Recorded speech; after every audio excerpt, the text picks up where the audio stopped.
স্বৈরাচার শেখ হাসিনা পালিয়ে যাবার পর তার পরিবারের বিরুদ্ধে আসছে একের পর এক হত্যা ও দুর্নীতির অভিযোগ। সে খাতায় রয়েছে তার বোনের মেয়ে, যুক্তরাজ্যের ইকোনমিক সেক্রেটারি টিউলিপ সিদ্দিকের নামও। শেখ হাসিনার বিরুদ্ধে দুর্নীতি দমন কমিশন যে তদন্ত করছে তার আওতায় রয়েছে দুর্নীতির এই অভিযোগ। এনডিএম নেতা ববি হাজ্জাজের অভিযোগের ভিত্তিতে তদন্তে নেমেছে দুদক।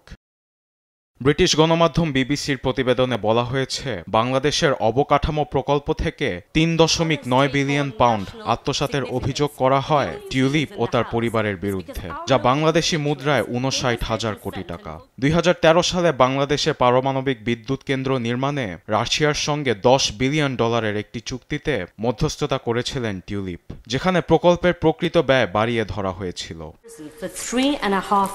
টিউলিপের এক ঘনিষ্ঠ সূত্র বিবিসির কাছে দাবি করছে এ অভিযোগ মিথ্যা ও রাজনৈতিক উদ্দেশ্য প্রণোদিত।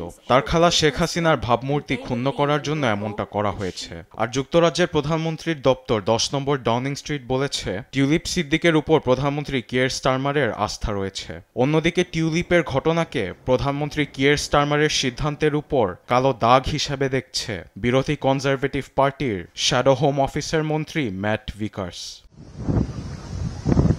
আরবেদ আফসার, নিউজ ডেস্ক, দেশ টিভি।